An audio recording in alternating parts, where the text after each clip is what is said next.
it was the hardest available opponent that Joe could physically have took, and he's took it. I mean, I think the fight's going down really well. It's a fan-friendly fight, and Takam's going to come to bring it like he always does. But whatever he brings, Joe's going to have an answer for on the night.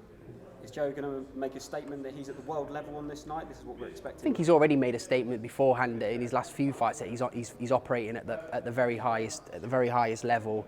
But he's going to have to be on his A game. You can't switch off here, because if you switch off against Takam, you're going to be in trouble. So Joe's best beats the best Joe Joyce beats the best Carlos Takam, and that's what's going to happen on July 24th. Obviously against Daniel Dubois, he was sensational last time, showing his jab and everything, setting off the jab. Yeah. This time he'll probably get a chance to show more of his skills in his arsenal, with maybe using his hooks or other things in his arsenal. Well, this is the thing. It was a good performance from Joe. I don't believe he was sensational. I think Joe that was Joe in gear 2, to be honest with you. It was Joe just using a basic jab. I did an interview with BT Sport a few weeks before the fight, and I said Joe Joyce has his jabs being very underestimated because it's better than Daniel's, and on the night it proved to be the case.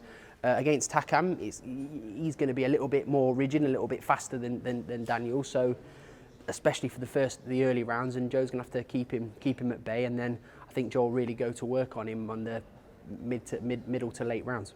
Frank Warren said that the plan is to get the winner of Tyson Fury versus Anthony Joshua within a year. Yeah.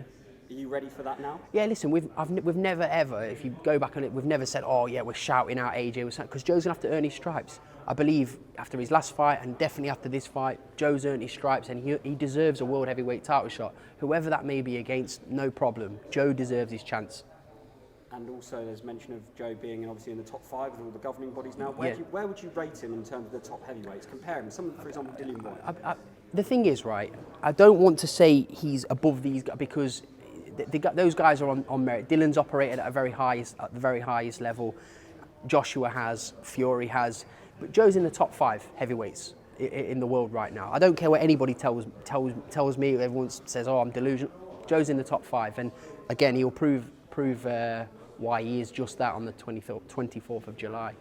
Obviously at Wembley Arena, we've got the fans back. It must be Thank nice God for Joe to get some fan appreciation, obviously, for what he's done. Joe was robbed of of glory a little bit in his last fight because there was no fans, and I can tell you now, after being at a few events recently with crowds, it is so much better. The fans are sorely missed, because whether they're booing, whether they're cheering, whether they're drinking beer in the background, getting lively, Sweet Caroline, they're missed. It generates the whole atmosphere, and Joe, as I say, I'm sure most athletes prefer performing with a crowd, and Joe's really excited about performing in front of a crowd again, because the last time he did that was about 18 months ago against Bryant Jennings. It's a really long time, especially for a world-class athlete, so we're really excited about the thought of fans coming back. You mentioned earlier in the day that you're going to try and shake him like a hornet's nest.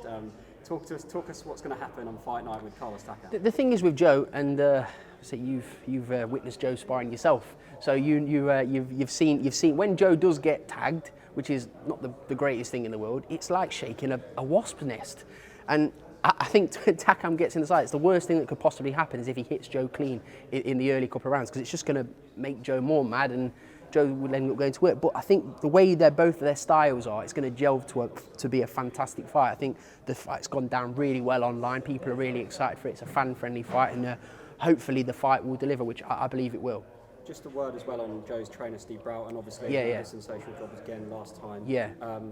He'll be working on new tactics with Joe. Is it possible for Joe to even improve? Yeah, 100%. Like I said last time, that performance from Joe was the basic jab that won him the fight. It was in gear 2. With this fight, he's gonna need more than the jab. Steve Broughton, I mean, Ismail Salas is still in Joe's team, but we can't travel to America at the moment, but we're more than comfortable with Steve. Steve's always going to be a part of Joe's team, and he did a wonderful job last time as Joe's lead coach, and he will do the same for this fight as well. The preparations are already underway for this fight. They have been for a fair few weeks now.